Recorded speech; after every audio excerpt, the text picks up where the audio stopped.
Good morning বন্ধুরা, আশা করি আপনারা সকলে খুব ভালো আছেন এবং সুস্থ আছেন। আজকে আবার একটা নতুন রেসিপির মাধ্যমে কুকস এন্ড কম্প্যানিয়নে আপনাদের সবাইকে স্বাগত জানাচ্ছি। বন্ধুরা, আজকে আমি আপনাদের বানিয়ে দেখাবো একদম সহজ আর ঘরোয়াভাবে ধনিয়া চিকেন। মাঝে মাঝে স্বাদ বদলের জন্য কম তেল মশলায় বানানো এই ধনিয়া চিকেন রুটি বা পরোটার সাথে একদম উপযুক্ত একটা খাবার। চলুন তাহলে রেসিপিটা শুরু করি।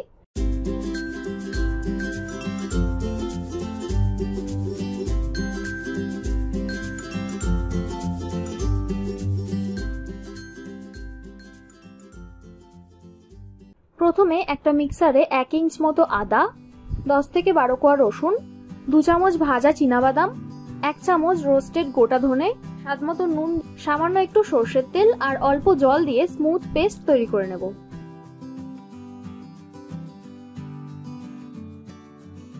এই দেখুন, পেস্টটা তৈরি করা হয়ে গেছে। এবার মিক্সারে 1 মুঠো ফ্রেশ ধনেপাতা, ঝালের জন্য 10 থেকে 12টা কাঁচা লঙ্কা, 3 চামচ টক দই আর অর্ধেক লেবুর রস দিয়ে এটাকেও একটা স্মুথ পেস্ট তৈরি করে নেব।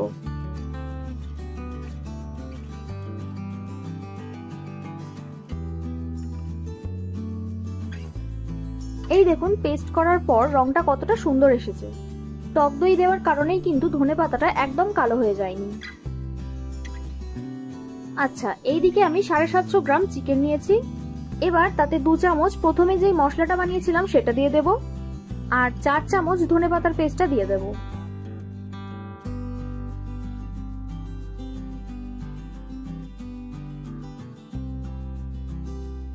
সাথে একটু সরষের তেল আর স্বাদমতো নুন দিয়ে ভালো করে মাখিয়ে মিনিমাম 20 মিনিট অথবা ম্যাক্সিমাম 2 ঘন্টা রেখে দেব। নুনটা কিন্তু আমি রান্নার সময় ব্যবহার করব না, তাই এখনই দিয়ে দিচ্ছি।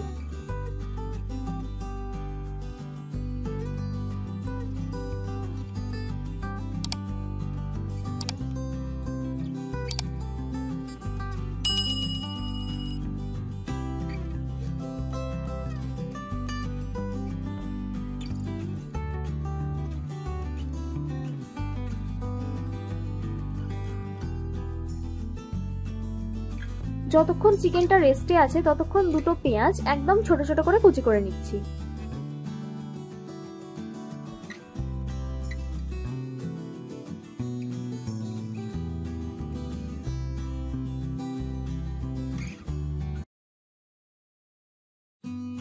পেঁয়াজটা কুচানোর পর কড়াই গরম করে তাতে পর্যাপ্ত পরিমাণ সাদা তেল দিয়ে দেব। সাদা তেলের বদলে আপনারা সরষের তেল দিয়েও এটা বানাতে পারেন।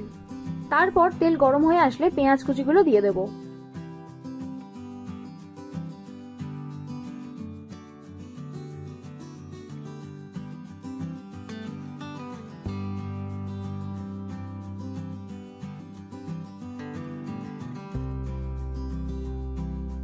পেঁয়াজ থেকে কাঁচা ভাবটা চলে গেলেই আদা রসুনের যে পেস্টটা ছিল সেটা পুরোটা দিয়ে দিচ্ছি।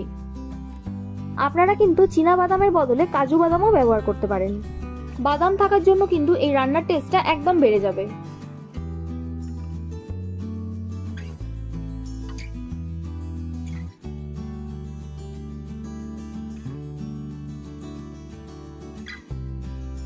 যাই হোক, মশলাটা কিছুটা ভাজা ভাজা হয়ে এলে ম্যারিনেট করা চিকেনটা দিয়ে কষাবো।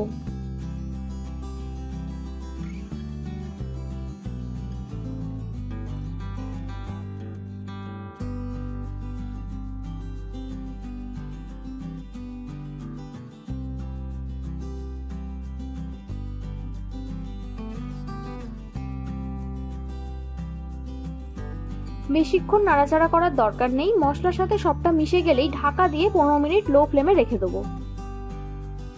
15 মিনিট পর ঢাকা খুলে দেখবেন বেশ অনেকটা জল বেরিয়েছে।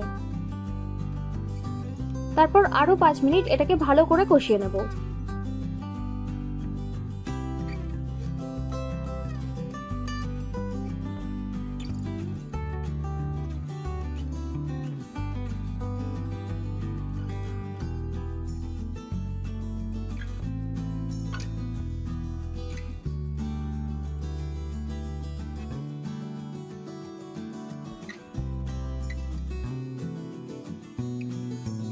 পাঁচ মিনিট কষানোর পর বাকি যে ধনেপাতার পেস্টটা রয়েছে সেটা দিয়ে আরো কিছুক্ষণ কষাবো।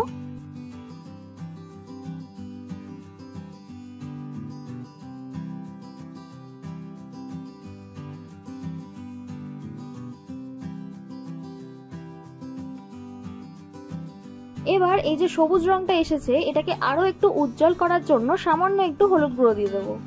এটা দেওয়ার পর দেখবেন রংটা আরো কতটা সুন্দর হয়ে যাবে।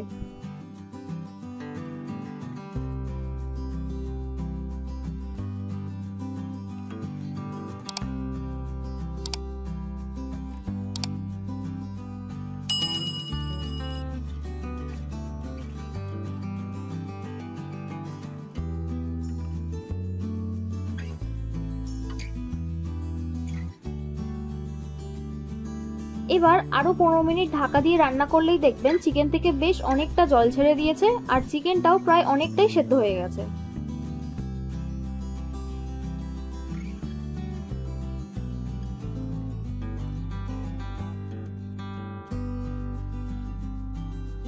আপনারা যদি একটু গ্রেভি খেতে চান তাহলে এই সময় কিছুটা জল দিয়ে দেবেন। জল দেওয়ার পর আপনারা অবশ্যই একবার নুনটা চেক করে নেবেন।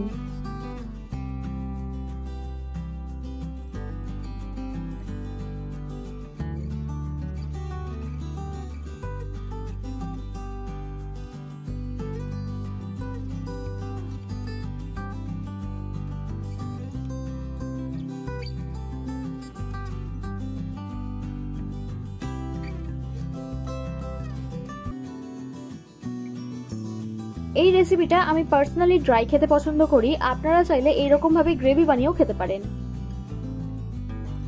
চিকেন যেহেতু সেদ্ধ হয়েই গেছে তাই আর বেশিক্ষণ রাখার দরকার নেই। শেষে এক মুঠো ফ্রেশ ধনেপাতা কুচি আর চেরা কাঁচা লঙ্কা দিয়ে দিলেই কিন্তু ধনিয়া চিকেন একদম রেডি। আজ আমি আপনাদের যেই পদ্ধতিতে এটা বানিয়ে দেখালাম এইভাবে একবার বাড়িতে বানিয়ে দেখবেন, ধনেপাতা কিন্তু একদমই কালো হয়ে যাবে না আর খেতেও কিন্তু দুর্দান্ত লাগবে।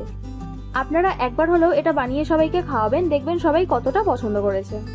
ভিডিওটা ভালো লাগলে একটা লাইক করবেন আর সাবস্ক্রাইব করে আমাকে আরো উৎসাহ দিন যাতে এই রকম ভালো ভালো রেসিপি আপনাদের কাছে প্রতিনিয়ত আনতে পারি।